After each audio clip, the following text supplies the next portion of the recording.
प्रयत्न करतोय तेव्हा गुजराती सरांना एक नम्रपणे आदरांजली.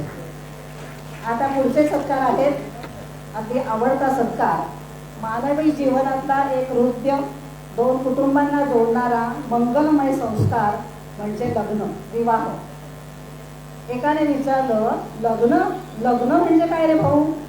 खरे, अरे ते एक सुंदर जंगल आहे जिथे बहादूर वाघांची शिकार सुंदर हरिणी करतात. लग्न म्हणजे अहो ऐकलं का, पासून ते वैधे झालं की काय इथपर्यंतचा प्रवास. लग्न म्हणजे तुझ्यासारखे या जगात कोणीच नाही पासून तुझ्यासारखे 56 बघितलेत पर्यंतचा प्रवास. लग्न म्हणजे तुम्ही राहू द्या पासून मेहरबानी करून तुम्ही तर राहूच द्या पर्यंतचा प्रवास. लग्न म्हणजे कुठे होती माझी राणी पासून कुठे गेली होतीस पर्यंतचा प्रवास. तुमचे लग्न म्हणजे तुमचे नशीब मी भेटले तुम्हाला, असं मी नाही म्हणत याच्यात. म्हणजे तुमचे नशीब मी भेटले तुम्हाला, ते मेलं माझं नशीबच फुटकं तुम्ही मला भेटतात पर्यंतचा प्रवास. मंडळी, वैवाहिक जीवन हे काश्मीर सारखं आहे. सुंदर तर आहेच पण आतंक पण आहे. असं असलं तरी या सहजीवनात प्रेम, माया, आपुलकी, तुतू मैमय आहे आणि म्हणूनच ते हवं हवंसं वाटणार आहे. यातूनच ज्या सभासदांनी सहजीवनाचे अर्धशतक यशस्वी पार केले आहे, आजही ते आनंदी सुखी आहेत. अशा मेड फॉर इच अदर जोड्यांचा हा प्रातिनिधिक स्वरूपात सत्कार या दोन यशस्वी उभयतांचा परिचय करून देण्यास मी आमंत्रित करते श्रीयुत अरविंद मानकाने यांना. आवाजाची व्यवस्था करून मग इकडे या. पहिलं नाव कोणाचं?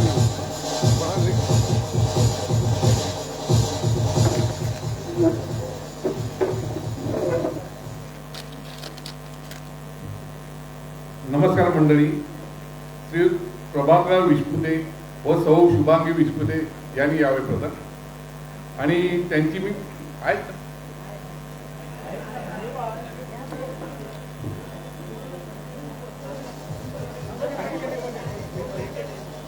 प्रभाकर विस्पुते व शुभांगी विस्पुते यांचे लग्न 1970 साली झाले, म्हणजे 52 वर्ष पूर्ण झाली. श्री विस्पुते आपल्या संघात 11 वर्ष सतत काम करत होते. त्यांनी अनेक समित्यांमध्ये काम केलेले आहेत. ज्येष्ठालय समिती, गार्डन समिती, क्रीडा समिती, आनंद मेळा समिती सतत 5 वर्ष केले. नंतर सह खजिनदार म्हणून त्यांनी 9 वर्ष कार्यरत होते. या दाम्पत्याला हार्दिक शुभेच्छा व अभिनंदन.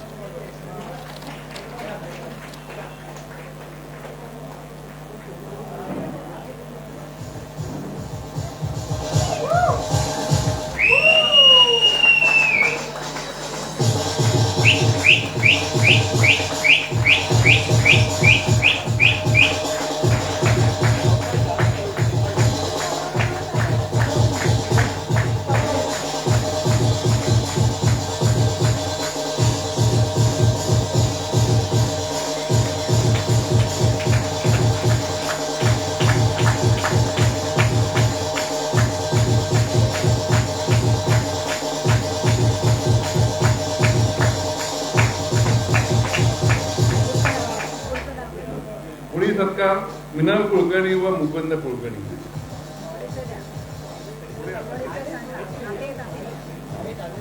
सौ मिनल कुलकर्णी व मुकुंद कुलकर्णी या दाम्पत्याचे लग्न 27 एप्रिल 1970 साली झाले, म्हणजे 52 वर्ष लग्नाला पूर्ण झाली आहेत. मिनल कुलकर्णी यांच्या लग्नाच्या वेळी त्यांची अशी अट होती की आपले पती ग्रॅज्युएट असावेत, म्हणजेच आपल्याला पुढील शिक्षण घेता येईल.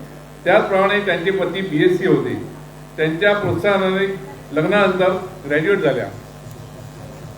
नोकरी, शिक्षण व घर सांभाळणे हे सर्व पतीच्या मदतीने शक्य झाले.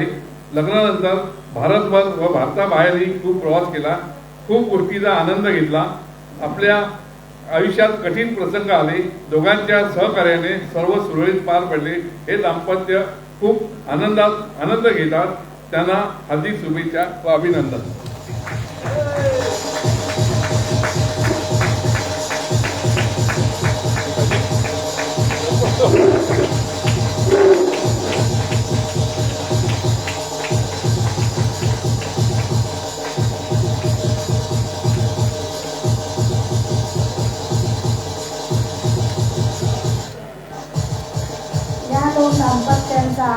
आणखी काही दाम्पत्य आहे त्यांचा आपण याच्यापुढे साथीचा पण सत्कार करू आणि आपण सगळेजण हजर राहू अशी परमेश्वराला प्रार्थना करते.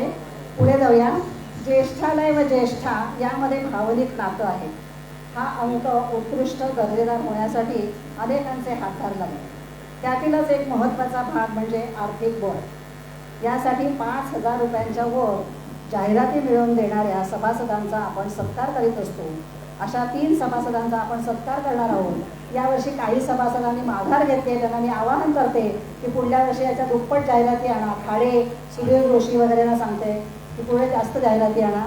सत्कार करूया. पहिले आहेत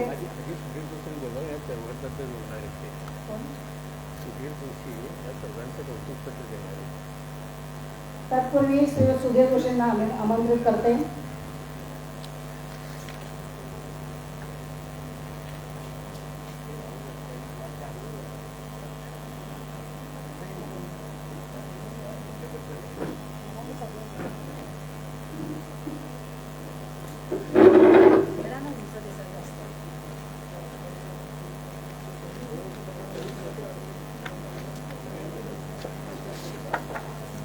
सर्वप्रथम आजचे वेगवेगळ्या प्रसंगासाठी सन्मानित झालेले सर्व सन्मान्य सभासद बंधू भगिनी, आपण बघितला की सगळ्यांचा सत्कार वेगवेगळ्या कारणासाठी झाले. आपला ज्येष्ठालय हा एक आपला परिवार आहे असं आपण मानतो आणि आपल्याकडे अशी पद्धत आहे किंवा असं करतात की जे लोक सन्मानित होऊन आले, मग तो आपल्या परिवारातला छोटा असो की मोठा असो, त्याचं घरी आल्यानंतर कौतुक करायला पाहिजे आणि कौतुक केलं जातं. सन्मानित झाले, सन्मानपत्र मिळालं, पण जेव्हा मी नावं वाचली तेव्हा मला असं वाटलं की आपण 4 शब्द कौतुक करायला पाहिजे आणि म्हणून मी माझ्या 4 ओळीला नाव दिलंय कौतुकपत्र. सर्वप्रथम मी बोलावे निमंत्रित करतो आमचे मित्र छायाचित्रकार श्री महाडिकांना. महाडिकांचा परिचय तर सविस्तर झालेलाच आहे, त्याबद्दल कुठल्याही प्रकारचा काय सांगण्याची गरज नाही आहे. पण महाडिकांच्या छायाचित्रणाबद्दल बोललं जातं. त्यांना नेहमी जेव्हा प्रतिसाद मिळतो कार्यक्रमानंतर तेव्हा त्यांच्या छायाचित्राबद्दलचा किंवा व्हिडिओग्राफीबद्दलचा मिळतो. पण त्यांच्याबद्दल मला 4 शब्द बोलावे असं वाटलं आणि म्हणून मी माझे 4 शब्द समोर सादर करतो. श्री विलासी महाडिक, घेतलात वचा समाजसेवेचा प्रशिक्षित केले सकल जन. ते ट्रेनिंग देतात मोबाईल. प्रशिक्षित केले सकल जन, देवनी तांत्रिक शिक्षण. छायाचित्रण करताना असते प्रचंड स्फूर्ती. ते बघा, पोझिशन पण घ्यायला सांगतात, असं करा तसं करा. पण खरं आहे त्यावेळी नाही हो कार्यक्रमाची पूर्ती. जे जे आपणास ठावे ते ते इतराशी द्यावे. अशी आपली वृत्ती. म्हणून सर्वजण सदैव आपल्या गुणांचे कौतुक करती. लाभो आपणास सुख समाधान कीर्ती प्रत्येक क्षणी. या शुभेच्छा आजच्या वर्धापन दिनी. मी अध्यक्षांना विनंती करेन की कृपया त्यांना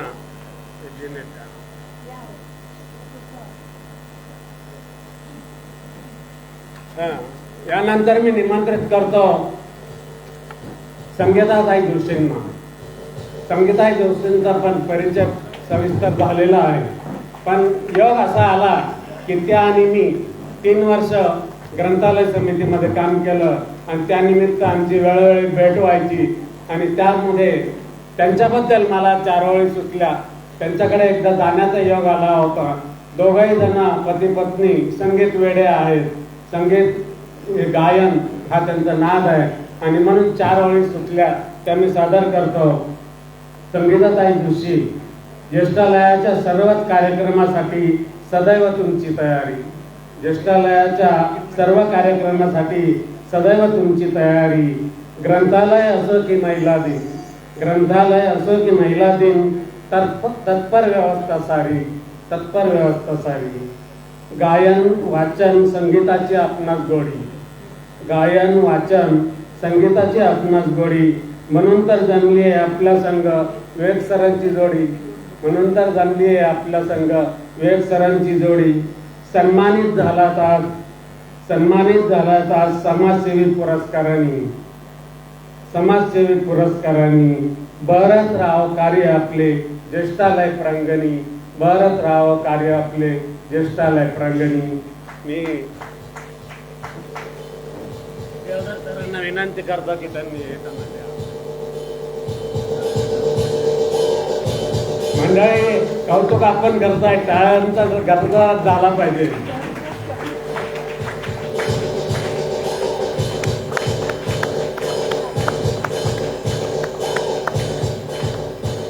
आणि मी आता ज्यांना निमंत्रित करणार आहे त्यांच्यासाठी एकदा खूप जोरदार टाळ्या झाल्या पाहिजे. कारण 2 सन्मानांचा किंवा 2 पुरस्कारांचा संयोग आहे आणि हा असा अमृत योग आज आपल्या ज्येष्ठालयामध्ये आलेला आहे. पती पत्नी दोघांनाही वेगवेगळे पुरस्कार मिळाले, पण एका व्यासपीठावर एकाच दिवशी.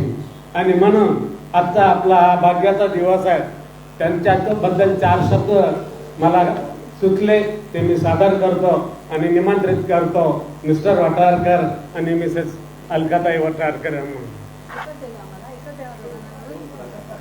दोघांच्या बद्दल 4 ओळी. सन्मान दोघांचा झाला आनंद आमच्या मनी, सन्मान दोघांचा झाला आनंद आमच्या मनी. बहुजन हिताय बहुजन सुखाय, बहुजन हिताय बहुजन सुखाय, सदैव ध्यास आपल्या मनी. त्यांना ज्येष्ठालयाशिवाय दुसरं काय मला वाटत नाही की त्यांना काय सुचत असेल. आयोजन निवेदन करताना नाही तुझा भाव म्हणी, आयोजन नियोजन करताना नाही तुझा भाव म्हणी. गुंफता माळ कलाकारांची, गुंफता माळ कलाकारांची, शोधून एक एक म्हणी, शोधून एक एक म्हणी. सुंदर सात्विक जोडी तुमची, सुंदर सात्विक जोडी तुमची. जशी पांडुरंग रुक्मिणी, जशी पांडुरंग रुक्मिणी. सर्वांचे प्रिय आहात ज्येष्ठालय अंगणी, सर्वांचे प्रिय आहात ज्येष्ठालय अंगणी. एकापेक्षा एक कर्तृत्वान, एकापेक्षा एक कर्तृत्वान. दोघेही आहात गुणी, दोघेही आहात गुणी. सलाम तुमच्या कार्याला करतो मी नमनी, सलाम तुमच्या कार्याला करतो मी वाकणी. दिगंत पसरो कीर्ती तुमची हीच इच्छा आमच्या मनी, दिगंत पसरो कीर्ती तुमची हीच इच्छा आमच्या मनी. कविता निवेदन करता करता, कविता निवेदन करता करता घेतली उंच भरारी, घेतली उंच भरारी. स्वभाव दोघांचाही निश्चयी आणि करारी, निश्चयी आणि करारी. घ्या आणखी उंच भरारी, घ्या आणखी उंच भरारी. खूप खूप शुभेच्छा.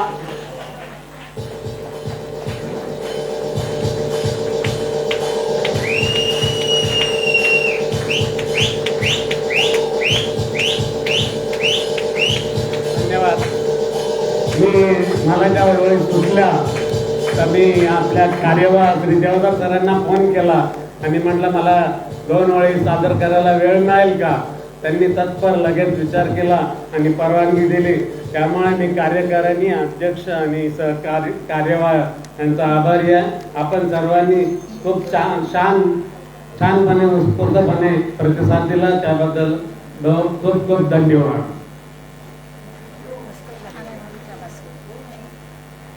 धन्यवाद सुगुरू जोशी. खूप छान अभिनंदन आणि कौतुक केलं आमचं. आणि तुम्हाला मी नाही म्हणू शकत नाही हो, गेली 3 वर्ष तुम्ही ज्येष्ठालयाचा आर्थिक कारभार सांभाळलेला आहे. परत एकदा धन्यवाद. आता आपण बोलूया जाहिरातींचे पुरस्कार. पहिले आहेत कार्यवाह श्री सुरेश देवदम.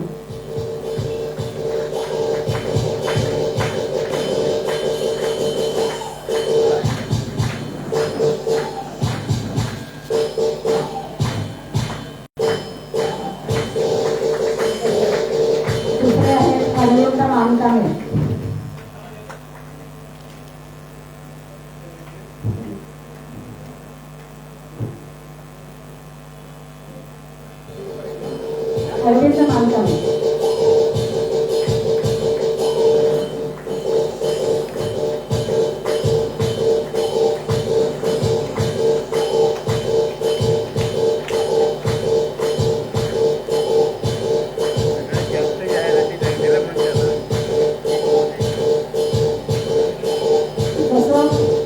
कुठलीही स्पर्धा असते की रनर सेकंड रनर असं जाहिरात असं जाहीर करतात, तसे हे फर्स्ट आहे आणि त्यांचं नाव आहे हेमकांत संख्या. त्यांनी 19,000 जाहिराती आणलेल्या आहेत. कार्यकारिणीत पदार्पण केल्याबरोबर त्यांनी मस्त उंच भरारी घेतलेली आहे. खाडेंची जागा त्यांनी सांभाळली आहे. खाडे लक्षात ठेवा, पुढल्या वर्षी त्याच्या पुढे जायचंय तुम्हाला. मान्यवरांना धन्यवाद आणि पुरस्कार कर्त्यांचे अभिनंदन. यावर्षी आपण एक अभिनव स्पर्धा घेतली होती. गेली 2 वर्ष आपण दिवाळी अंक योजना सुरू केलेली आहे आणि यावर्षी असं म्हटलं की मला आवडलेला दिवाळी अंक यावर लिहून द्यायचा, कोणताही अंक असू दे. आणि याच्यामध्ये तसा कमी प्रतिसाद मिळाला, 6 स्पर्धकांनीच भाग घेतला. पण का होईना, ही सुरुवात आहे आणि सुरुवात छोटी असते तरी उंच भरारी त्याची मोठी असते. तेव्हा आपल्या अध्यक्षांनी त्याचं परीक्षण केलं आहे आणि 2 स्पर्धकांना बक्षिसं दिली आहेत. पहिले आहे तृप्ती सरदेसाई. पुरस्कार घ्यायला धावत यायचंय. दुसरे आहेत सदाशिव गुरव.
खरं तर मला माहिती वेळ खूप झालाय, पण अलकाताईंचं कौतुक करणं आवश्यक आहे.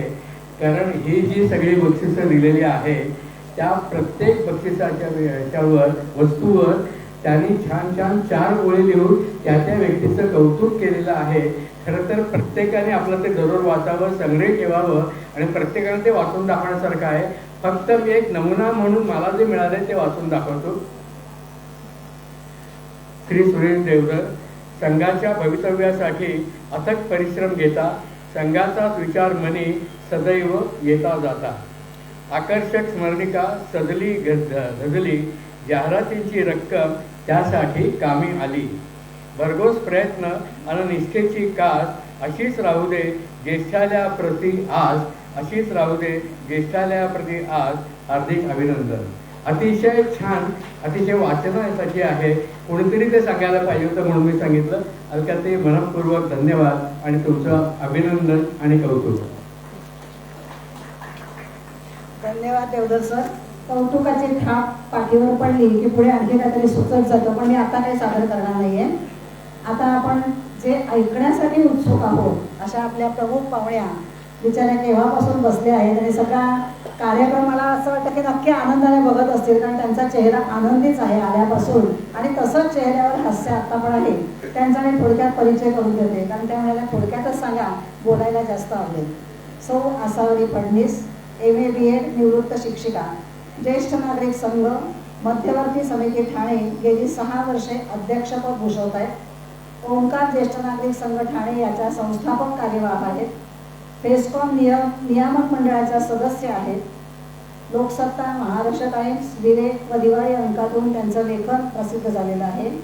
कथा संग्रह प्रकाशित आहेत, त्यातील 2 कथांना पारितोषिक मिळालेलं आहे आणि त्यांना मिळालेला पुरस्कार म्हणजे व्यास क्रिएशनचा ज्येष्ठ रत्न पुरस्कार. ठाणे महापालिकेने त्यांना 3 पुरस्कार दिले. पहिला आहे ज्येष्ठ नागरिक पुरस्कार, ठाणे गौरव पुरस्कार आणि स्त्री सन्मान पुरस्काराने त्यांना गौरविले आहे. अशा बहुआयामी व्यक्तिमत्व असलेल्या आसावरी त्यांना मी सांगते की त्यांनी आपलं मनोगत व्यक्त केलं.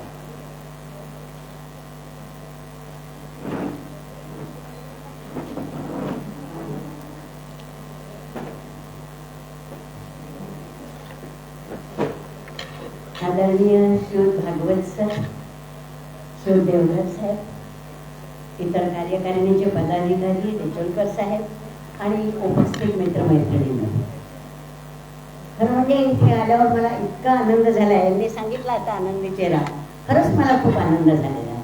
आणि आनंदाची बरीच कारणं आहेत.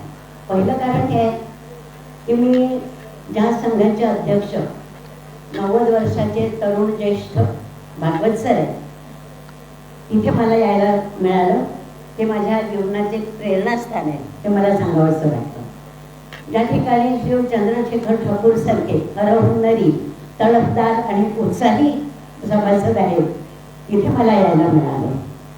ज्या संघात एवढी उपस्थिती असते एखाद्या कार्यक्रमाला, जे एखाद्या अधिवेशनालाच मी फक्त पाहिलेली आहे, म्हणूनही मला खूप आनंद झाला की इतके उत्साही ज्येष्ठ तरुण या ठिकाणी आहेत. आणि ज्या संघाला इतकी मोठी जागा, फक्त मोठीच नाही तर निसर्गरम्य, प्रशस्त अशी सुंदर जागा मिळालेली आहे, तिथे पण मला खूप आवडलं. त्यामुळेही तर या सगळ्या कारणांनी मला इथे यायला खूप आवडलं आणि मी माझा आनंद व्यक्त करते, कृतज्ञता व्यक्त करते की याच कारणासाठी, कारण आपण मला आमंत्रित केलं त्यामुळे मला हा आनंद लाभला आहे. आता मी अहवाल ज्या ठिकाणी मी पाहिलं की अहवाल काव्यातनं सादर केला जातो, अभिनंदन काव्यातनं सादर केलं जातं, कौतुक काव्यातनं सादर केलं जातं, सगळं काव्यातून आहे. इथे निवेदन काव्यातून आहे, पण मी मात्र गद्यातून बोलणार आहे. परवानगी घेते तुमची, कवितेतून नाही, कारण मी शीघ्र कवी नाही. आता काय आहे की ज्या ठिकाणी भागवत सरांसारखे 90ला आलेले लोक उत्साहाने अध्यक्षपदाची धुरा सांभाळतात, ती एवढ्या मोठ्या संघाची, मला वाटतं हा मुंबईतला सगळ्यात मोठा, सगळ्यात श्रेष्ठ सर्व दृष्टीने संघ असावा असा माझा अंदाज आहे. कारण मी बरेच संघांच्या याला गेलेले आहे, पण इतके गुणवंत सभासद ज्या ठिकाणी असतील तो नक्कीच कौतुकास्पद संघ आहे. तर या ठिकाणच्या यांना आपण म्हणजे खरोखर सलामच केला पाहिजे. आणि म्हणून मी सांगते की ज्येष्ठ आणि वृद्ध याच्यात खरंच फरक आहे. ठाणे महापालिका आधी जो पुरस्कार द्यायची ना, ते जागतिक वृद्ध दिन म्हणून मला पहिल्यांदा असा पुरस्कार मिळाला. म्हटलं मी कुठल्या अँगलने यांना वृद्ध दिसते, मी बराबरा पायऱ्या चढते, दिवसभर कामं करते, फिरते, माझं वय किती असलं तरी मी वय बघत नाही, आणि तुम्ही वृद्ध का देता. आम्ही भांडलो त्यांच्याशी आणि त्यांना सांगितले की नाही, वृद्ध दिन नाही, हा ज्येष्ठ दिन आहे, ज्येष्ठ नागरिक दिन आहे, वृद्ध म्हणायचं नाही. कारण वृद्ध आणि ज्येष्ठ यांच्यात खूप फरक आहे.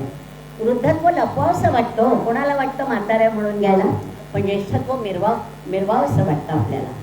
वृद्ध माणसं काठीचा आधार शोधतात आणि ज्येष्ठ मात्र आधार देतात. म्हणून मला थोडंसं सुचवलं मी आत्ता भागवत सरांना की ज्येष्ठा याच्यातला जो आकार आहे तो काठी आहे, ती काठी काढून टाका बाबा. इथे इतके तरुण उत्साही लोक आहेत, त्यांना या काठीची गरज नाही.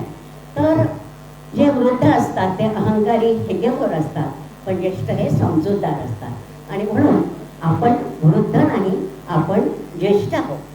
आता काय असतं, हल्लीच्या काळात वृद्ध ज्येष्ठ याच्या व्याख्या बदलल्या आहेत. शासकीय याच्याप्रमाणे 60च्या पुढचे सगळे ज्येष्ठ आहेत, पण वृद्ध कोणाला म्हणायचं हो. अहो 70-75 पर्यंत आपण आरामात चांगली कामं करतोय धावत पडत, आपण वृद्ध म्हणू शकत नाही त्यांना. शारदा नाटकात जेव्हा म्हटलेलं होतं की म्हातारा इतुकानं अवघे पावणं शेवयमान, ते त्यावेळी उपहासाने म्हटलं होतं. त्या काळात खरंच 75 म्हणजे खूप वयमान मानलं जायचं, पण आता दिवसेंदिवस वयोमर्यादा वाढते आहे आणि त्यामुळेच 75 पर्यंत तर तरुण ज्येष्ठ म्हणायला मला अजिबात हरकत वाटत नाही. 75च्या पुढे मात्र जरा थोडी विचार करावा लागतो एखाद्याला संबोधताना, पण 75 पर्यंतचे माझ्या मते बऱ्यापैकी लोक सगळे तरुणच असतात. आता हे जे वय आहे ना, हे वय वाढणं हे 3 प्रकारचं वय असतं माणसाचं. एक असतं क्रॉनॉलॉजिकल, म्हणजे कॅलेंडर इयरप्रमाणे. 41 साली जन्मलेला माणूस आता 81 वर्षाचा आहे असं. त्याच्यात बदल कोणीच करू शकत नाही. दुसरं वय असतं बायोलॉजिकल. आता बायोलॉजिकल वय म्हणजे काय असतं, तर ही जी आपली शरीर संरचना आहे प्रत्येकाची थोडी वेगळी असते. एखादी व्यक्ती 50व्या 60व्या वर्षी खूप म्हातारी दिसायला लागते, तर एखादी व्यक्ती 80-90ला आले तरी ताठ आणि छान दिसतात. अगदी माझ्या एक मैत्रीण आहे माझी क्लोज, यंग आहे, माझ्यापेक्षा बरीच यंग आहे ती, म्हणजे 4-5 वर्ष तरी लहान असेल. पण दुर्दैवाने ती इतकी म्हातारी दिसते की कमालीच्या बाहेर, कारण खूप तिच्या अंगावर सुरकुत्या पडल्या आहेत. पण मी तिला वृद्ध म्हणू शकत नाही, कारण ती इतकी तडफदार आहे, इतकी उत्साही आहे की या वर्षाच्या ऑनलाईन स्पर्धा झाल्या ना सगळ्या ज्येष्ठांसाठीच्या, त्यातली तिने 30-35 बक्षिसं मिळवलेली आहे. 30-35.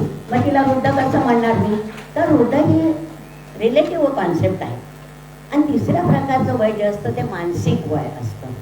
एखाद्या माणसाने ठरवूनच टाकलं असतं की बाबा आता मी रिटायर झालो म्हणजे झालं, संपलं सगळं, आता झाला म्हातारा तो लगेचच. होतं असतं अशा लोकांचं. आणि एखादा म्हणतो छे छे अजून तर मला पुष्कळ काम करायचं आहे, आयुष्य म्हणजे एक चॅलेंज आहे, मला ते पूर्ण स्वीकारायचं आहे. सरांसारखी माणसं पुन्हा सांगते की त्यांना वयाचं काहीच नाही. तर मनाने जर तुम्ही तरुण असलात तर तुम्हाला वृद्धत्व येणारच नाही. आणि म्हणूनच काय असतं, मनावर असतं. मन करारे प्रसन्न सर्व सिद्धींचे कारण. मन जर प्रसन्न असलं तर आपल्याला वृद्धत्व येण्याचं कारण नाही. कारण हे लक्षात ठेवायचं की आपण जरी सेवानिवृत्त होऊन आलो असलो तरी खरं आयुष्य आपण 60 नंतरच जगत असतो. जगण्याची खरी मजा 60 नंतरच असते आणि जगणे समजून घेण्याचे हेच खरे वय असतं. आयुष्याच्या चित्रपटाचा मध्यांतर संपलेला असतो आणि पुढच्या चित्रपटाच्या पुढच्या क्लायमॅक्सकडे वाटचाल आपल्याला करायची असते. गणित गात्र म्हातारपण येण्यापूर्वीचं हे शेवटचं तरुणपण असतं, हे लक्षात ठेवायचं आपण. शेवटचं तरुणपण, आधीचं तरुणपण झालं, आताचं हे जे तरुणपण आहे 60 नंतरचं ते आपण भरपूर उपभोगायचं असतं आणि हा आनंद आपण घ्यायचा असतो. तर अशा प्रकारे 60 नंतर लोकांनी ठरवायचं की आता मी खरंच स्वतःसाठी जगणार आहे, जगण्याचा पुरेपूर आनंद घेणार आहे. आता ते घेण्यासाठी सगळ्यात महत्त्वाची जागा आहे म्हणजे ज्येष्ठ नागरिक संघ.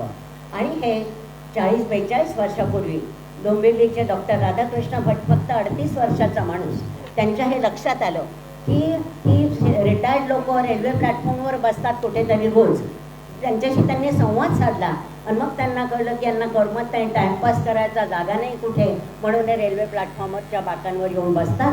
तर त्यांनी ताबडतोब रोटरी क्लबची जागा दिली आणि महाराष्ट्रातला, डोंबिवलीतला नाही, महाराष्ट्रातला नाही, तो भारतातला पहिला ज्येष्ठ नागरिक संघ तेव्हा स्थापन झाला. आणि 2च वर्षात हे जे वटवृक्षाचं रोप लावलं त्यांनी, तो वृक्ष इतका फोफावला की पूर्ण महाराष्ट्रभर ज्येष्ठ नागरिक संघ झाले. आणि आज ती ज्येष्ठ नागरिक संघांची संख्या महाराष्ट्रात 4,500च्या वर आहे, 4,500च्या वर आहे. इतका हा वृक्ष फोफावला आहे आणि युनोने देखील त्याला रिकॉर्डेशन दिलेलं आहे. तर या संघांचं महत्त्व याच्यासाठी नाही की आम्हाला काय मिळतं. बरेच लोक विचारतात, आपण म्हणावं अहो मेंबर व्हा ना आमच्या संघाचे, काय मिळणार आम्हाला? मी सांगते तुम्हाला मिळणार नाही, तुम्ही द्यायचं आहे आम्हाला. कारण आपलं हे वय देण्याचं आहे, घेण्याचं नाही. आपल्याकडे अनुभव आहे, ज्ञान आहे, कौशल्य आहेत, ते काय आपण विसरलो नाही रिटायर झालं तरी. त्याचा उपयोग समाजाला झालाच पाहिजे. तुम्हाला देऊ आम्ही, काय देऊ? तो मनाचा आनंद देऊ. कारण माहिती आहे का, सगळ्यात आधी माणूस जर आनंदी असला, त्याच्या चिंता कमी झाल्या, तो आपले व्यथा म्हणा किंवा भावना म्हणा एकमेकांशी शेअर करू शकला, तरच तो आरोग्य चांगलं, त्याचं आरोग्य राहू शकतं. तर आम्ही तुम्हाला चांगलं आरोग्य देणार, मानसिक आरोग्य देणार, शारीरिक आरोग्य आपोआप तुमच्या मागे मागे येईल. हे ज्येष्ठ नागरिक संघाचं काम आहे. आणि म्हणूनच एक मला म्हणजे अर्थात तुम्ही करताच आहात ते सगळेच, की ज्येष्ठ नागरिक संघांनी 20% मनोरंजनाचं काम करायचं, कार्यक्रम करायचे आपल्यासाठी, आणि 80% हे समाजासाठी काम त्यांनी केलं पाहिजे. आता समाजासाठी या वयात काय करणार? कृतिशील असलं पाहिजे वृद्धत्व आपलं किंवा ज्येष्ठत्व. तर आपण बरंच काही करू शकतो. मी आमच्याच संघाचं सांगते की माझा हे संघ, मला ही जागा बघून आठवण आली की आमच्या संघाची जागा ऑलमोस्ट अशीच आहे, फक्त लहान आहे, अशीच आहे, ओपन एअर अशी, आणि अगदी अशाच पद्धतीचं सगळं आहे. पण लहान संघ आहे माझा, नवीन आहे. तर आम्ही पहिल्या 2 वर्षातच एक अगदी वेगळा उपक्रम केला की आमच्या संघापासून जवळच एक TFT डेपो, बस डेपो आहे, तिथे अजिबात शिस्त नव्हती. डेपो असून बसमध्ये चढायला 2-3 बसेस सोडाव्या लागायच्या, हे आम्ही पाहिलं. आणि आम्ही ठरवलं की आता इथे काम करायचं. मॉर्निंग वॉकला जातोच आपण, मग आम्ही ड्युटी लावली आमच्या 4-5 जणांची आणि अर्धा तास आम्ही तिथे ड्युटी करायचो, तिघं जण. 3 बसेस सुटायच्या सकाळच्या वेळी आणि तिथे उभं राहून आम्ही त्यांना रांगेची शिस्त लावली. आमचा बॅच वगैरे असायचा गळ्यात, त्यांना वाटायचं कोणी असतील ऑफिसचे ऑफिसर आणि ऐकून घ्यायच्या आमचं ते. पण जेव्हा थोड्या दिवसांनी आम्हाला कळले त्यांच्या व्यथा की बस एका ठिकाणी कधीच थांबत नाही, जिथे खड्डे नसतील डेपोत, पाणी साठत नसेल तिथे बस थांबते आणि त्यामुळे या रांग लावण्याला काही अर्थ उरत नाही, लोक धावत सुटतात वाटेल तसे. मग आम्ही गेलो जनरल मॅनेजर डेपोच्या जनरल मॅनेजरकडे. त्यांना ही व्यथा सांगितली की डेपोची अशी दुरवस्था आहे आणि इथे बोर्ड पण लावलेले नाही गंतव्यस्थानाचे, काहीच नाही आहे, म्हणायला डेपो आहे हा, आणि त्यामुळे लोक शिस्त पाळत नाही. 1 महिन्याच्या आत त्यांनी डेपोचं रिनोव्हेशन केलं आम्ही सांगेन. आणि याच्यासाठी आम्ही 1000 लोकांच्या सह्या घेतल्या. रोज पॅड घेऊन जायचं, जो रांगेत उभा असेल आमचं निवेदन आम्ही दिलं होतं आणि त्यांच्या सह्या घ्यायचो. आणि 1000-1500 सह्या घेऊन आम्ही 2-3 जण आमच्या संघाचे गेलो. टेकाळे त्यांचं नाव, त्यांना सांगितलं आणि त्यांनी आमची व्यथा समजून घेतली, ताबडतोब ॲक्शन घेतली. त्यावेळी थोडंसं नूतनीकरण झालं होतं आणि आमच्या बस डेपो बरोबर इतरही स्टॉपचं त्यांनी केलं आणि आता तर त्या डेपोचं रूपच पालटून गेलेलं आहे. तर हे मोठं काम आपण समाजासाठी केलं. मग समाज आपल्याला ओळखायला लागला की कोण होते ते लोक ज्यांनी आमच्यासाठी दडपण केली. मग आम्ही दाखवायचं आमचं कार्ड की आम्ही ओंकार ज्येष्ठ नागरिक संघाचे लोक आहोत म्हणून. TMTचे नाही, त्यांना वाटायचं आम्ही TMTचे लोक. तर हा एक मोठा उपक्रम आम्ही केला. त्यानंतर दरवर्षी आम्ही एक उपक्रम करतो, तो कागदी पिशव्यांचा प्रकल्प. गणपती आले की कागदी पिशव्या आम्ही वर्तमानपत्रांच्या तयार करतो, 300-400 पिशव्या तरी तयार करतो आणि ज्या ठिकाणी गणपतीच्या मूर्ती विकल्या जातात तिथे त्या दुकानांमध्ये त्या पिशव्या देतो. आता त्या पिशव्यांवर स्लोगन लिहिलेल्या असतात, घोषवाक्य लिहिली असतात प्लॅस्टिक पिशव्यांच्या विरोधात. आणि ही पिशवी निर्माल्यासाठी आहे हे पण त्या स्लोगनमध्येच असतं आणि आमच्या संघाचं नाव आणि संपर्क क्रमांक असतो. दरवर्षी करतोय आम्ही गेली 10 वर्ष. तर त्यामुळे कुठेतरी लोकांपर्यंत आमचा संघ पोचतोय आणि लोकांनाही वाटतं की अरेच्या या संघात काहीतरी वेगळं होत आहे. हा एक चांगला प्रकल्प आम्ही दरवर्षी करतो. एकदा आम्ही बेटी बचाव प्रकल्प केला. आम्ही स्वतः काय केलं नाही, कॉलेजमध्ये गेलो, ज्युनियर कॉलेजच्या मुलांना विचारलं तुम्ही पथनाट्य करताना रे? हो. मग एक पथनाट्य लिहिणाऱ्या मॅडम होत्या आमच्या ओळखीच्या, त्यांनी त्यांना ते दिलं आणि आमच्या वतीने त्या मुलांनी कोपऱ्यावर पथनाट्य केलं. आपल्याला काय नाही, फक्त आयोजक म्हणजे डोक्यात कल्पना हव्या आणि समाजासाठी जाणीव हवी की हे केलं पाहिजे आपण. आणि रिसेंटली मी सांगते, आता मी यांना पाठवलं आहे, मला वाटते तुम्हाला पाठवलं ना, हां, परवाचीच गोष्ट. महिला दिनी आम्ही काय केलं की आमच्या परिसरातल्या सासू सुना ज्या एकत्र नांदतायत बरीच वर्ष आणि गुण्या गोविंदाने, अशा सासू सुनांचा आम्ही सत्कार केला. का तर त्या कुटुंब संस्था जपून आहेत आज, त्या एकत्र राहिल्या नसत्या तर अजून विभक्त होत जाते आणि संयुक्त कुटुंब आपल्याला दिसतच नाही आजकाल. तर आम्ही नुसता सत्कार केला नाही, तर होम मिनिस्टरमध्ये जसे गेम असतात तसे गेम घेतले आम्ही सुरुवातीला खूप छान. आणि मग मी एका जोडीचा त्यांच्यापैकी इंटरव्ह्यू घेतला आणि तो इंटरव्ह्यू एवढा चांगला झाला की त्या सासू सोनांच्या डोळ्यातनं धाराला पाहायला लागल्या. आणि ऑडियन्समध्ये लहान मुलंसुद्धा होती, कारण सुनाई बोलवल्या आता ना आम्ही, पण मुलंसुद्धा पेनड्रॉप सायलेन्स सगळी ऐकत होती तल्लीनं. इतकं सगळ्यांच्या मनावर त्याचा परिणाम झाला. आणि सुनांनी आम्हाला सांगितलं की आता याच्या पुढे तुमच्या संघाचे कोणतेही कार्यक्रम असले तर आम्ही मदतीला तुमच्या येऊ. तर असं आपल्याला समाजापर्यंत पोचलं पाहिजे. ही म्हातारी माणसं आहेत, काहीतरी करतायत, आम्हाला काय करायचं असं लोकांनी म्हणायला नको. आम्ही तरुण आहोत आणि 2 पिढ्यांमधला आम्ही दुवा आहोत. आम्ही तुम्हाला म्हणजे तुमची मदत घेऊ आणि हे करू. तर अशा प्रकारे आपल्याला हे काम संघांना करता येईल. आता ज्या समन्वय समितीच आहेत, तर प्रत्येक तालुका स्तरावर आहेत, शहरात आहेत, तर समन्वय समितीच्या माध्यमातून पण आपल्याला चांगलं काम करता येते. आता सुदैवाने जशी तुम्हाला ही जागा मिळाली, आम्हाला मिळाली माझ्या संघाला, पण सगळ्यांना मिळत नाही.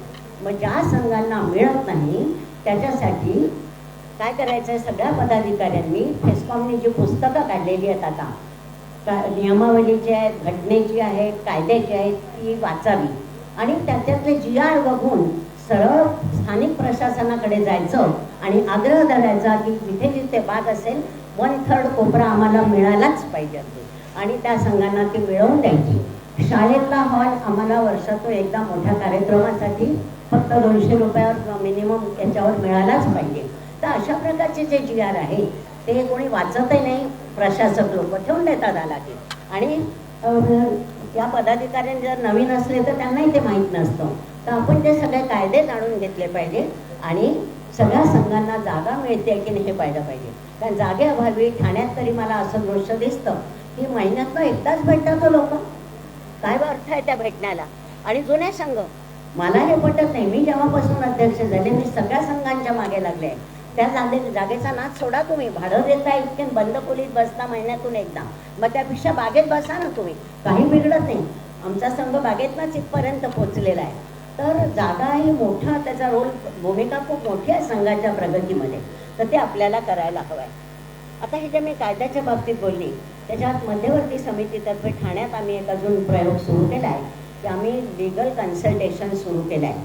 म्हणजे विनामूल्य ते ज्येष्ठांसाठी आणि फक्त सभासदांसाठी नाही. आमचे 30 संघ आहेत. 30 संघांच्या सभासदांसाठी नाही आहे ते, ठाण्यातल्या सगळ्या ज्येष्ठांसाठी ते आहे. आणि त्याचा फायदा होईल कारण मी कोरोनाच्या आधी ते अनाऊन्स केलं, लगेच लॉकडाऊन सुरू झाला. पण आता संपल्यावर मी जेव्हा पुन्हा टाकलं ते सर्क्युलर तर 8 दिवसात मला 3 लोकांचे फोन आले की आम्हाला आता गरज आहे ना, आम्ही येतो अमुक तारखेला म्हणून. तर ही गरज आहे लोकांची. तिथपर्यंत आपण पोचलं पाहिजे. ते सभासद असो वा नसो, आपलं काम हे सगळ्या समाजासाठी असलं पाहिजे.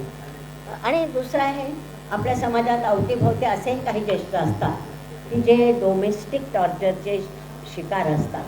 सांगू शकत नाही ते, कोण आपल्याच तोंडाने सांगेल ना की माझा मुलगा छळतोय किंवा सून छळते म्हणून. बिचारे मुकाट्याने छळ सहन करत असतात. त्यांनी आयुष्यभर त्या मुलाला मोठं करण्यासाठी सगळा पैसा लावला असतो. शिक्षण झालं, नोकरीला लागला, लग्न झालं आणि आता आईवडील त्याला नकोसे होतात. जवळ असले तर सतत मानसिक छळ करायचा, शारीरिक छळ करायचा, औषधं द्यायची नाही, धड खाण्यापिण्याची काळजी घ्यायची नाही, टोमणे मारायचे आणि त्यांना जीवन नकोसं करायचं. एकटे पॅरेंट्स राहत असले त्यांची पण अवस्था तीच असते, बोलायला कोणीच नाही. तर असे जे आहे की ज्यांना मेंटेनन्स मिळत नाही, मुलं काळजी घेत नाहीत, सांभाळत नाही, त्यांच्यासाठी नियम आहे. तो नियम प्रत्येक सभासदाला, तो लॉ, तो ॲक्ट माहिती पाहिजे. पॅरेंट्स मेंटेनन्स ॲक्ट प्रत्येक सभासदाला माहिती पाहिजे. अशासाठी की आपल्या शेजारी किंवा आपल्या पाण्यात जर अशी केस असेल तर त्याला आपण मदत मिळवून देऊ.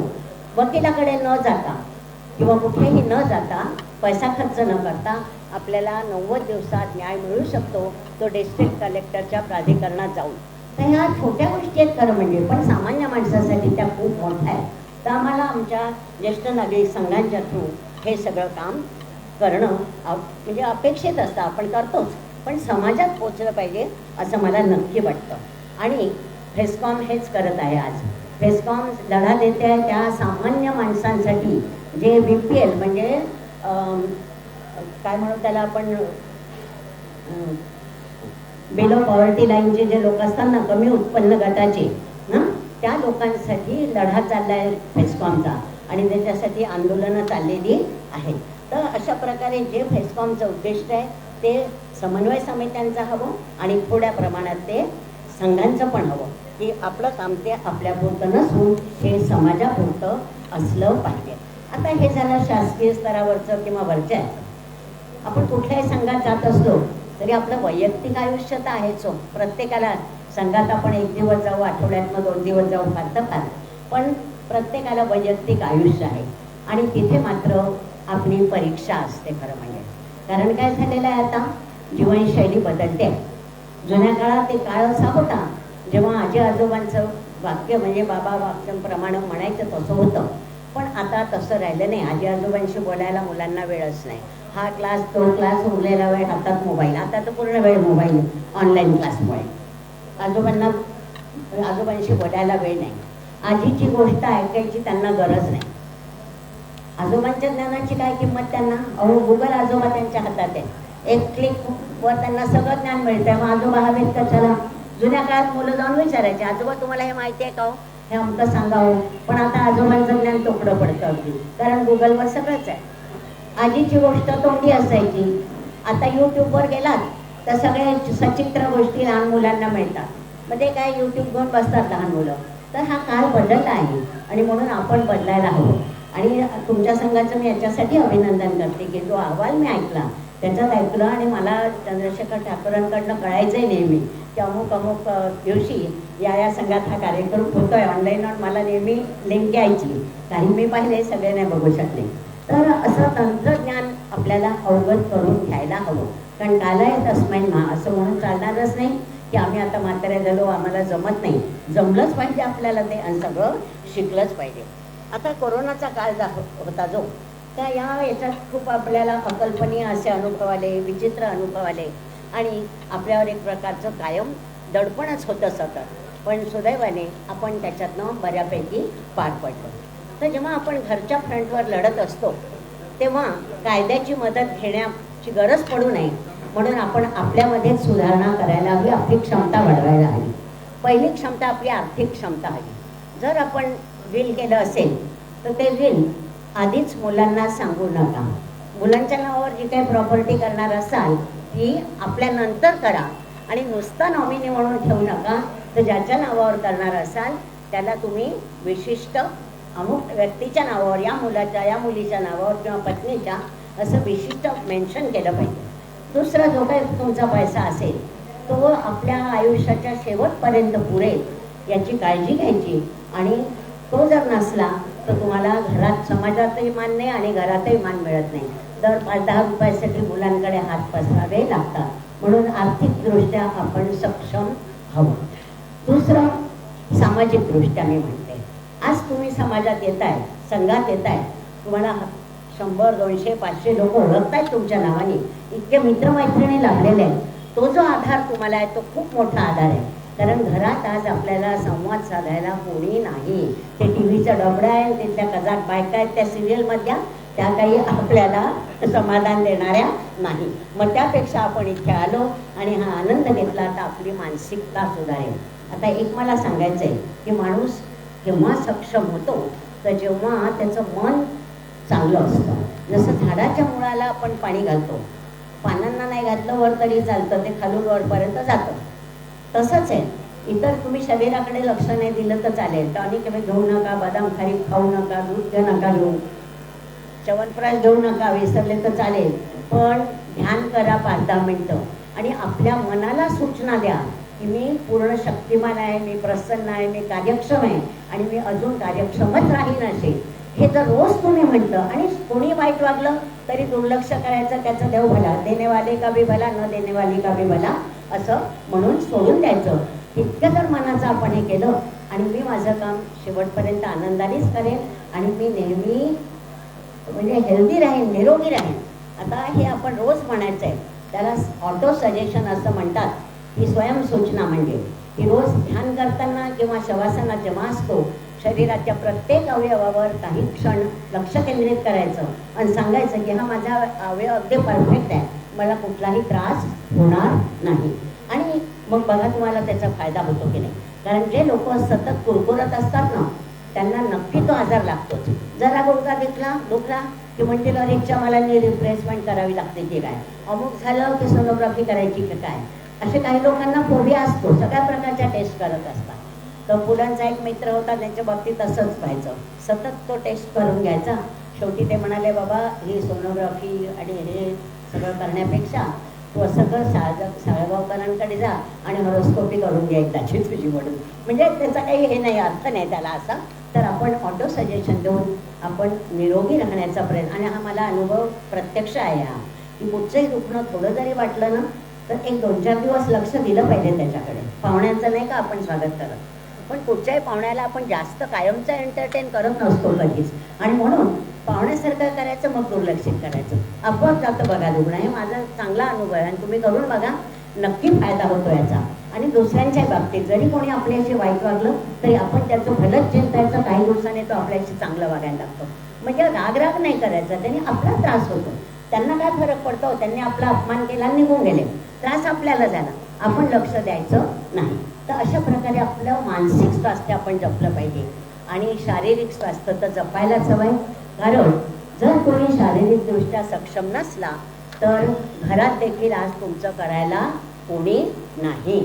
आणि म्हणून रोज कुठला तरी थोडासा व्यायाम, थोडीशी योगासनं थोडंफार आपण करत राहिलंच पाहिजे आणि देवाला प्रार्थना करायची की अनायासेन मरणम विना दैन्येन जीवितम देहांते तव सान्निध्यम देही मे परमेश्वर.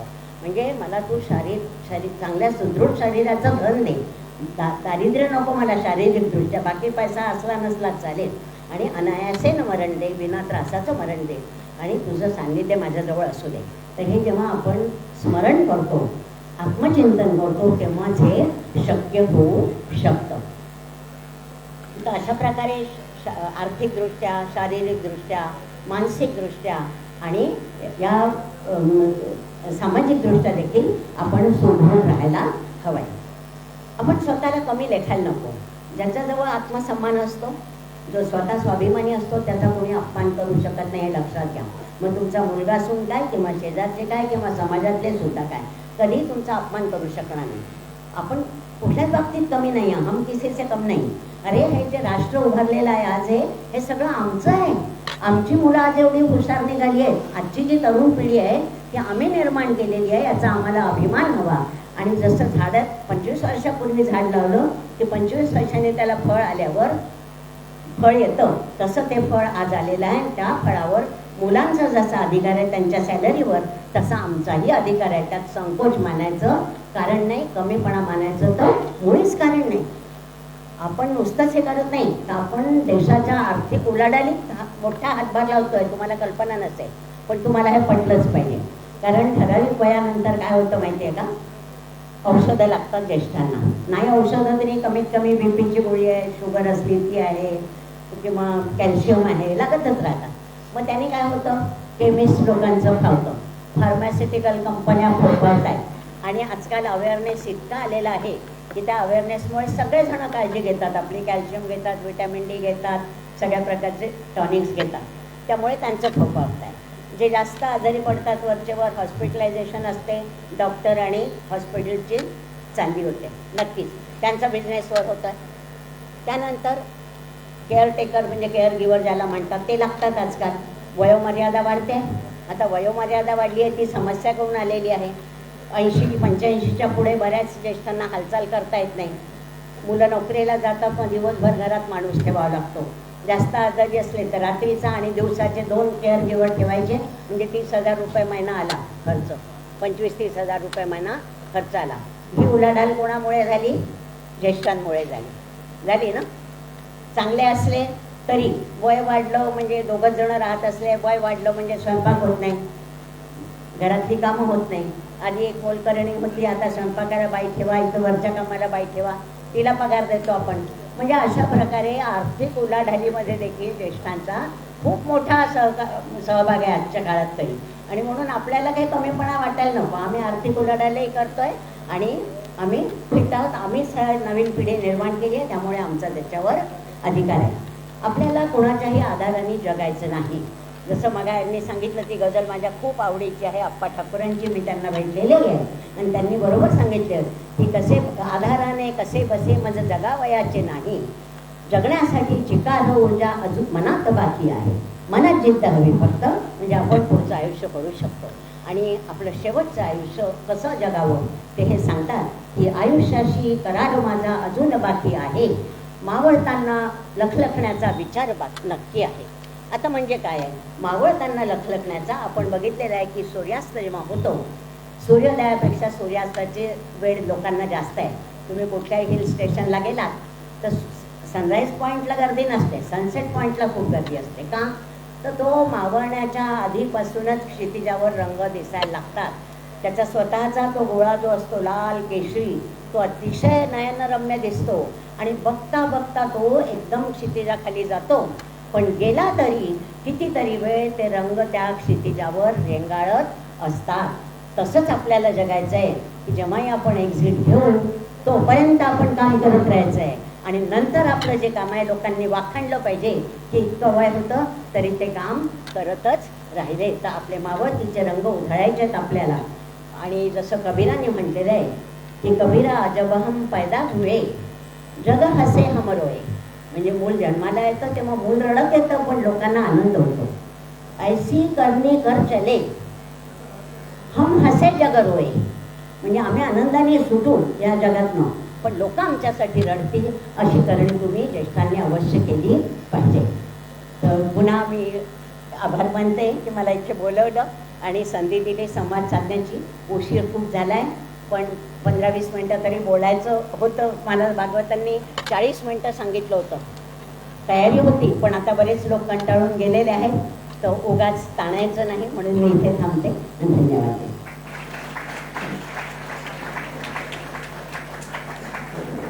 धन्यवाद असावे ताई.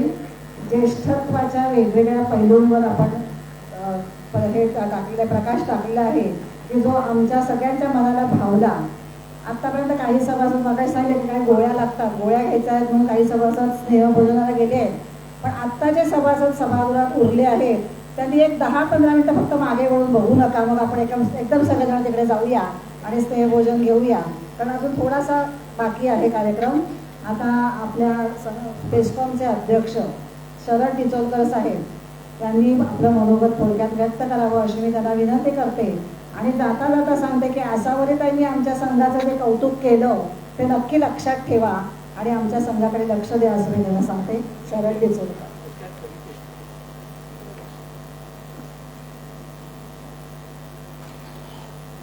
मी थोडक्यात शरद डिचोलकर यांचा परिचय करून देतो. ते आजचे विशेष निमंत्रित आहेत. भारतीय रिझर्व्ह बँकेतून महाप्रबंधक या पदावरून सेवानिवृत्त झाले.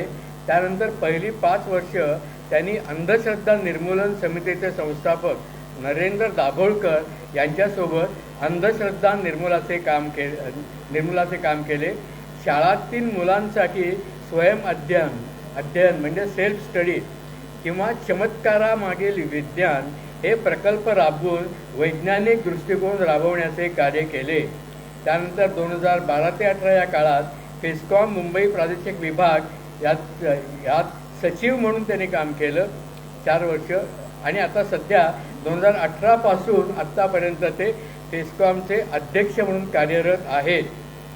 जून 2021 त्यांनी पेस्कॉमतर्फे गायन आणि कथाकथन या स्पर्धा आभासी पद्धतीने म्हणजे ऑनलाईन आयोजित केल्या होत्या. त्या स्पर्धांमध्ये आपल्या संघाच्या सभासदांनी सहभाग घेतला होता आणि काही पारितोषिकही मिळवली होती, हे आपल्याला नक्कीच स्मरत असेल. त्यांनी पेस्कॉमच्या कल्याण निधीसाठी अमेरिका, कॅनडा, जर्मनी, ऑस्ट्रेलिया इत्यादी देशात त्यांची जेव्हा भेट दिली तेव्हा तिथल्या वास्तव्यात भारतीय नागरिकांना आवाहन करून सुमारे 4 लाख रुपयांचा निधी मिळवला. सध्या ते FDA म्हणजे पेस्कॉम डिजिटल अकॅडमीच्या माध्यमातून डिजिटायझेशनसाठी भरीव कामगिरी करत आहेत. ते माझे वर्गमित्रही आहेत. तर अशा शरद डिचोलकर यांना मी आमंत्रित करतो की त्यांनी आपलं मनोगत थोडक्यात व्यक्त करावं.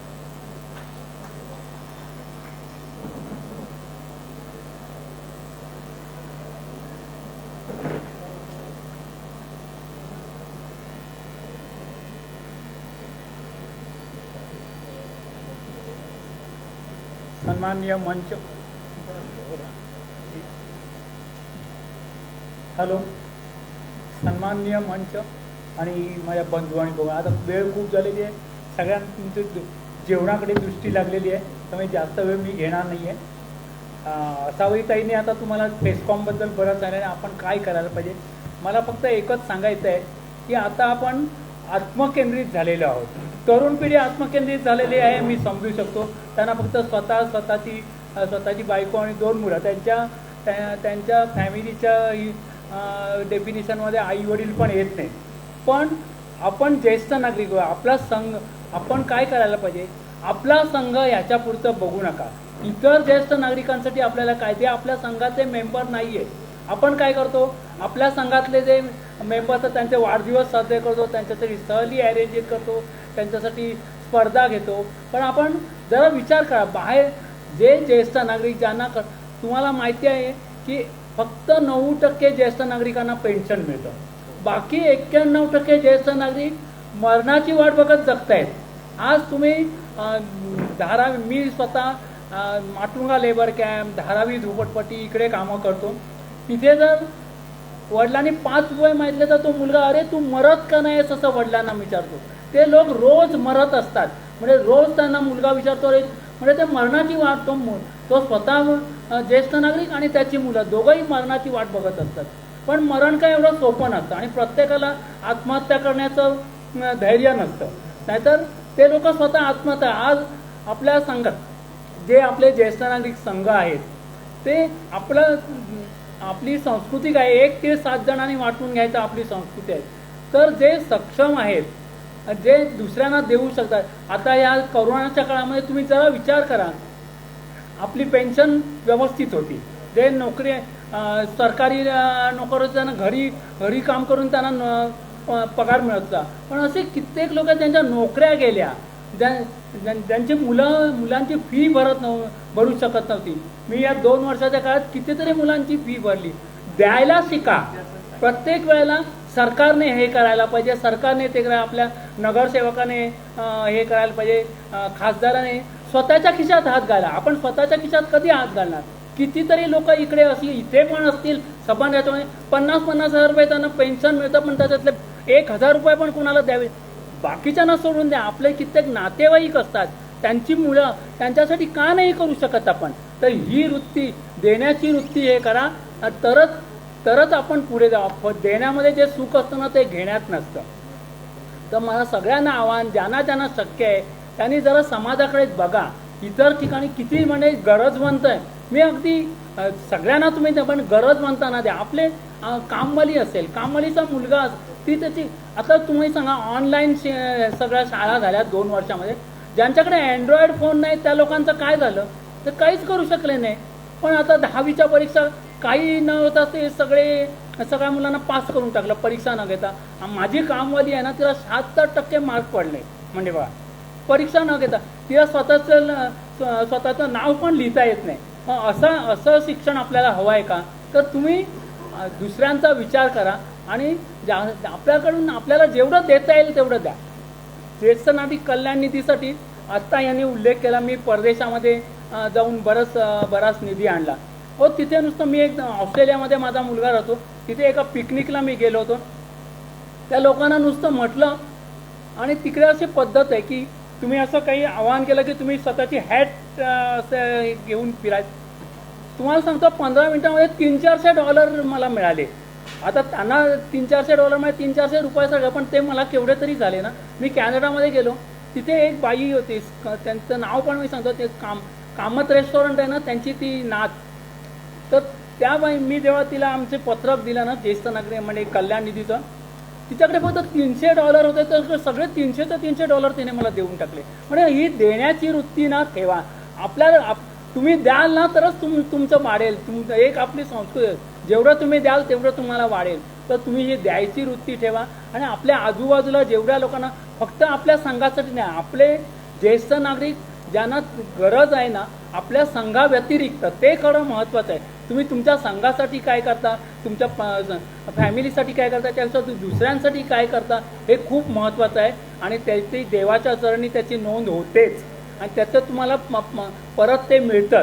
तर मी आता तुमचा जास्त वेळ घेत नाही, फक्त तुम्हाला हेच आवाहन करतो की द्यायला शिका. आणि जर तुम्ही किती ज्येष्ठ नागरिकांचे करण्यासाठी, फेसकॉमसाठी करण्यासाठी केवढं तरी आहे. फेसकॉमचं तुमच्या संघाचं एक मला कौतुक वाटतं की आपण परिस्थितीवर मात करायला पाहिजे.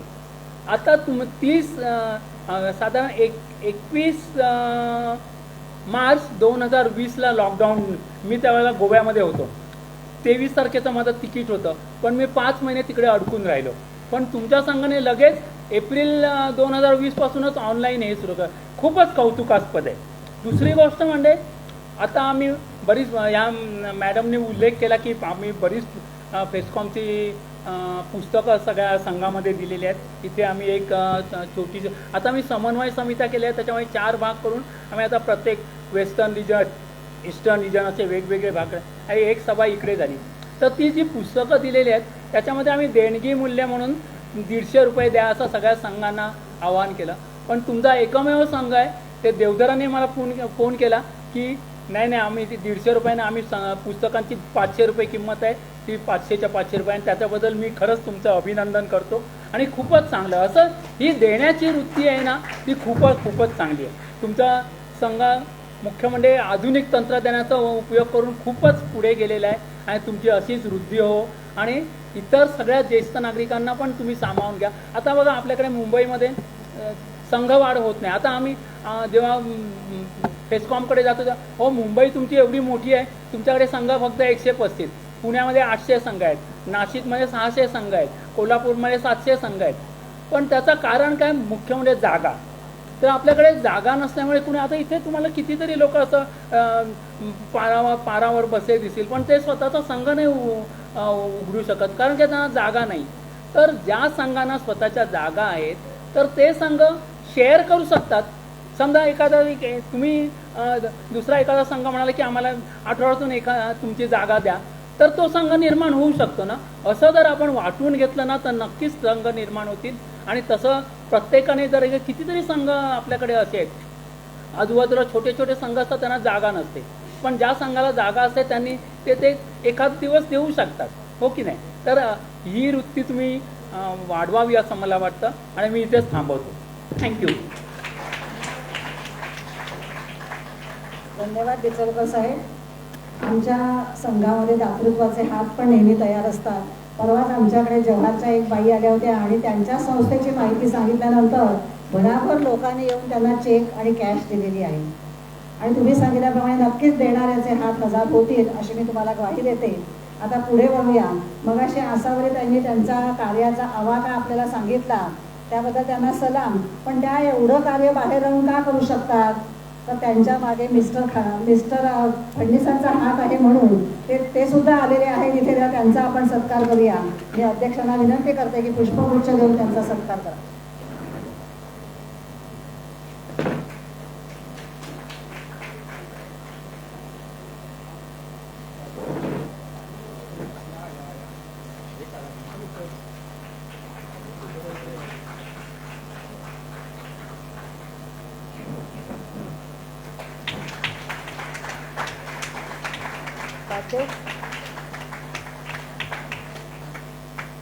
धन्यवाद फडणीस सर. त्याच्यानंतर आपल्या आज तुम्ही जो स्नेहभोजनाचा आस्वाद काही लोकांनी घेतला आहे, काही लोक कदाचित ढेकर देऊन इथे बसलेले पण असतील आणि काहींना भुका लागल्या असतील आणि वासामुळे खवळली आहे जीभ, पण तरीसुद्धा तुम्ही एवढं दाखवलंच सामंजस्य, त्याबद्दल तुमचे धन्यवाद. आणि ह्या स्नेहभोजनाचा आस्वाद तुम्हाला घ्यायला मिळाला आहे तो आपल्या शोभनाताईंमुळे. शोभनाताई राजवाडे, त्यांच्या नातीचं लग्न झालं आणि त्यांना सगळ्यांना बोलवायची इच्छा होती, पण करोनाचा प्रादुर्भाव होता, त्यामुळे 50चं लिमिट का तेव्हा 25च लिमिट असेल कदाचित, सगळ्यांना बोलवू शकल्या नाहीत. पण मनाची इच्छा होती की मला प्रत्येक सभासदाला काहीतरी द्यायचं आहे भोजन म्हणून, आणि त्याची व्यवस्था आपण आज त्यांच्या निधीमधून केलेली आहे. तेव्हा त्यांचाही आपण सत्कार करूया अध्यक्षांच्या हस्ते.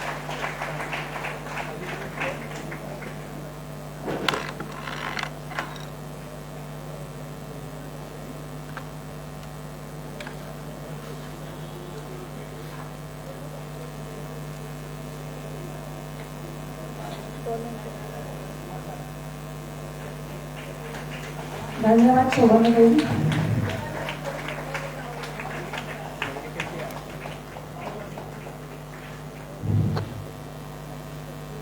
रोज सकाळी उठल्यानंतर आपण जेव्हा व्हॉट्सअप बघतो तेव्हा उत्सुकतेने बघतो की आज कोणाचा वाढदिवस आहे.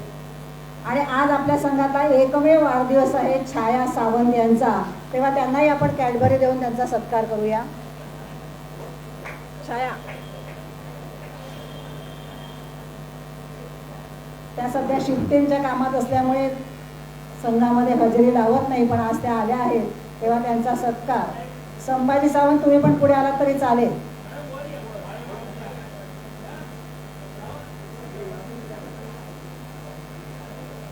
आज सकाळी फोन केला तेव्हा सावंत एकदम आश्चर्य केलं, अरे हो विसरलोच असं म्हणाले.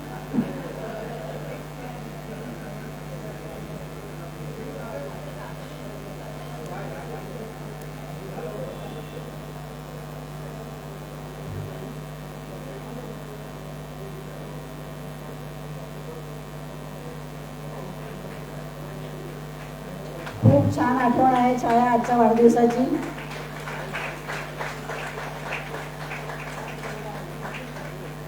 किती पूर्ण झाली छाया? किती?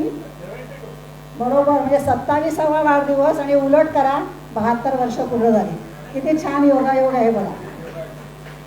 स्नेहभोजनानंतर प्रत्येकाने स्मरणिका घेऊन जायची आहे. आणि आता आपण कार्यक्रमाच्या शेवटाकडे आलो आहोत. अध्यक्षीय मनोगत थोडक्यात आणि नंतर एक महत्त्वाचं